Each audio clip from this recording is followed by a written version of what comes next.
Friends, welcome to Uma kitchen. இன்றைக்கி துவரம்பருப்பு வடை எப்படி செய்யுதுன்னு பார்க்க போகிறோம்.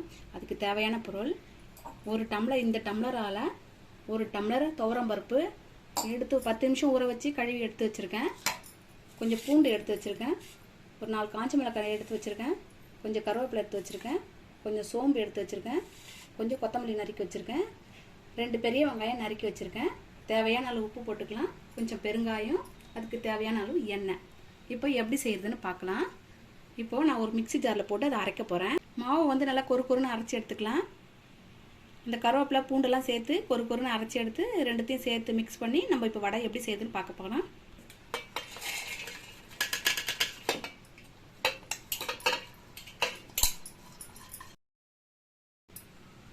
தண்ணி வந்து ரொம்ப இந்த அளவுக்கு கம்மியாக சேர்த்துக்கணும். ஊற வச்ச பருப்பு அப்படியே சேர்த்துக்கணும். அரைக்கும் போது அது நல்லா பிளேடு சுற்றலைன்னா நம்ம கொஞ்சம் லைட்டாக தண்ணி தெளிச்சிக்கலாம். இல்லை ரொம்ப தண்ணி விட்டு அரைச்சா இது ரொம்ப நைஸ் ஆகிடும். நைஸ் ஆகிட்டா வடை நல்லா இருக்காது. கொருன்னு அரைச்சா தான் நல்லாயிருக்கும். அதே மாதிரி ரொம்ப நேரம் ஊற வைக்கக்கூடாது. 10 நிமிஷம் தான் இதுக்கு டைமு. துவரம்பருப்பு மட்டும் கம்மியாக தான் ஊற வைக்கணும். கம்மியாக ஊற வச்சா தான் கொருன்னு இருக்கும் வடை.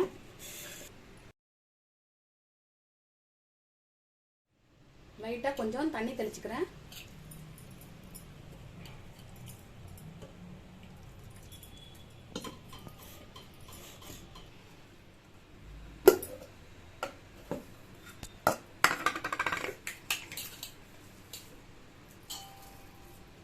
இந்த பதத்துக்கு கொருன்னு அரைச்சி வச்சுக்கணும்.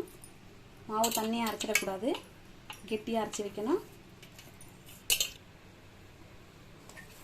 இப்போது இந்த ஜாரில் காஞ்ச மிளகாய், பூண்டு, கருவேப்பிலை, சோம்புலாம் நான் சேர்த்து கொஞ்சம் கொருன்னு அரைச்சி அதில் சேர்க்க போகிறேன். லைட்டாக கொஞ்சம் தண்ணி விட்டுட்டு இதை வந்து நல்லா கொருன்னு அரைச்சி இதில் சேர்க்க போகிறேன்.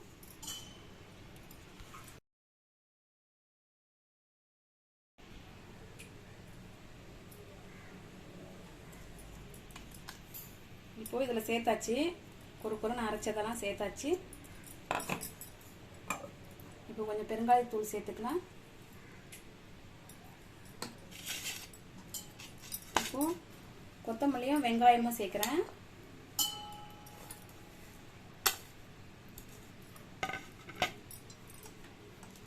தேவையான அளவு உப்பு சேர்த்துக்கலாம்.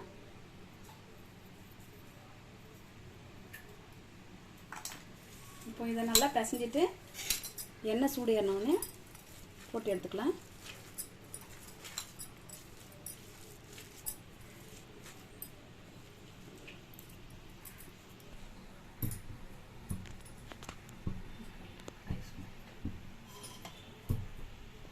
கடாய் காஞ்சிச்சு, எண்ணெய் விட்டுறேன்.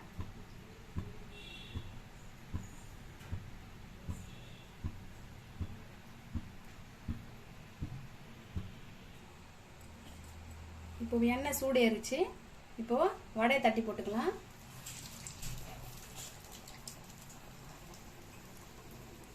சிம்மில் வச்சு போட்டிருக்கேன். ரொம்ப ஓவராக வச்சா வடை வந்து தீஞ்சு போயிடும். சிம்மில் வச்சுட்டு தட்டி தட்டி போட்டுக்கலாம்.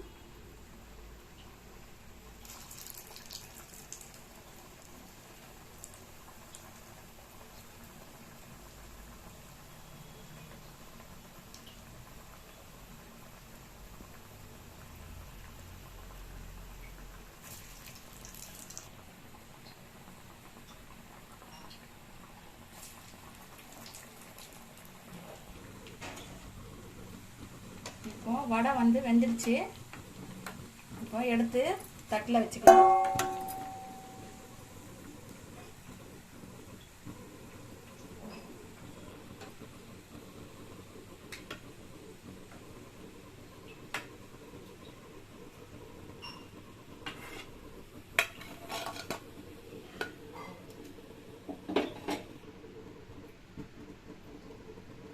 இந்த வடை வந்து ரொம்ப ஈஸி செய்யறதுக்கு.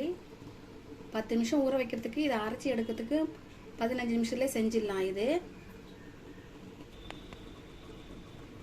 ரொம்ப ஈஸியான ஸ்நாக்ஸு. டீ டைமில் ஈஸியாக செஞ்சு சீக்கிரமாக சாப்பிட்லாம். குழந்தைங்களுக்கும் கொடுக்கலாம். ரொம்ப டேஸ்ட்டாக இருக்கும். நீங்கள் ட்ரை பண்ணி பாருங்கள்.